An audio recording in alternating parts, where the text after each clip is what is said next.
नमस्ते दोस्तों, मैं डॉक्टर प्रिया विपुल भट्टर आज आप लोगों से एक ऐसी बीमारी के बारे में बात करने वाली हूँ जो कि हम पहले सुनते थे 40-45 के बाद ये बीमारी होती है, लेकिन आज 20 से 25 साल की उम्र के लोगों में भी ये बीमारी देखी गई है। जी हाँ दोस्तों, इस बीमारी का नाम है सर्वाइकल स्पॉन्डिलाइटिस। हम काफ़ी बार सुनते हैं इसे सर्वाइकल की तकलीफ़ हो गई है।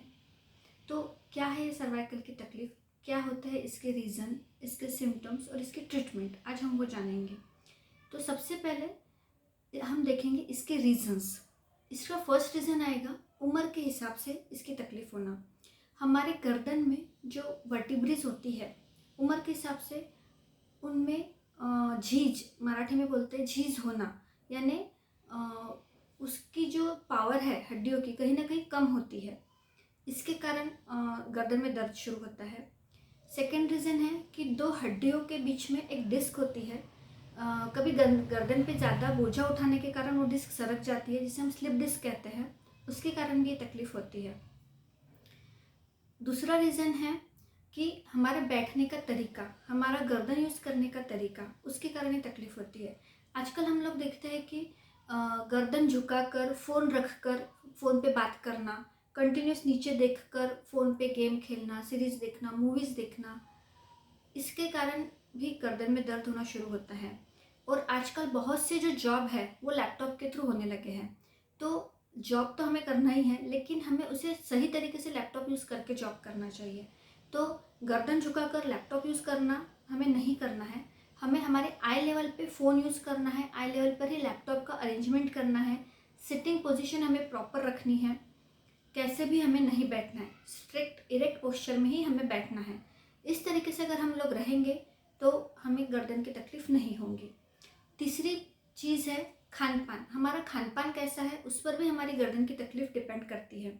जैसे कि वात प्रकोप करने वाला आहार, बासी भोजन, अति मात्रा में चना मोट बरबटी खाना, बहुत देर तक एसी में रहना, फिर कूलर में ज़्यादा देर तक रहना, इन सभी के कारण भी गर्दन में दर्द शुरू होता है। अभी हमने देखा गर्दन में दर्द होने के रीजंस। अब हम लोग देखेंगे क्या होते हैं इसके लक्षण।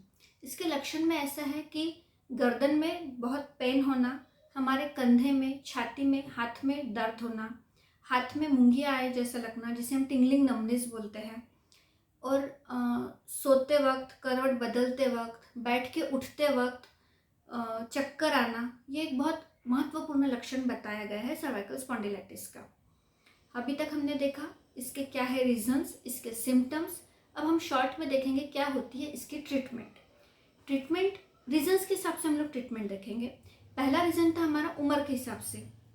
जब उम्र के हिसाब से तकलीफ़ हो रही है तो हमें मेडिसिन लेना है, जैसे वात शमन करने वाली मेडिसिन, रासना, गुड़ुचि, अश्वगंधा, सूंठ, इनसे रिलेटेड जो भी मेडिसिन बनती है, जैसे कि वात विध्वंस रस वगैरह, हमें यूज़ करके गर्दन का दर्द कम करना है।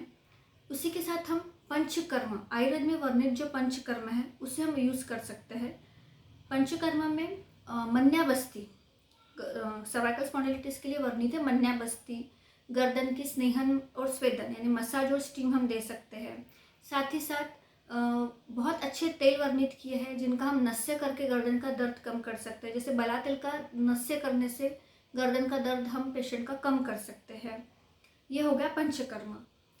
थर्ड वन आएगा इसमें बस्ती, पंचतिक्तक क्षीर बस्ती आयुर्वेद में वर्णित है, जिसके बहुत अच्छे, बहुत ही सुंदर रिजल्ट्स सर्वाइकल स्पॉन्डिलाइटिस में बताए गए हैं। बट हमें वो 21 दिन तक लेना है, ये ध्यान रखें। फिर आएगा हमारा खान पान कैसा रहे। वात शमन करने वाला खान पान हमें खाना है, जैसे मधुर अम्ल लवण रस युक्त आहार हमें लेना है। कूलर में ज़्यादा देर नहीं बैठना है, एसी में ज़्यादा देर नहीं बैठना है। अगर आपका काम आपके ऑफिस में कंटिन्यूस एसी का प्रयोग करना है तो आपका 10 मूला रिश्टर 3 महीने यूज़ कीजिए, तो एसी के जो भी साइड इफ़ेक्ट्स है वो आपकी बॉडी पे नहीं होंगे से बेटर है कि शायद 90% तक कम होंगे, 10% ही थोड़ा बहुत हो सकता है, यानी आपको ज़्यादा दर्द नहीं होगा, आप उस गर्दन के दर्द से बच सकते हैं। हमारा हो गया पंचकर्म, हो गया मेडिसिन, हो गया।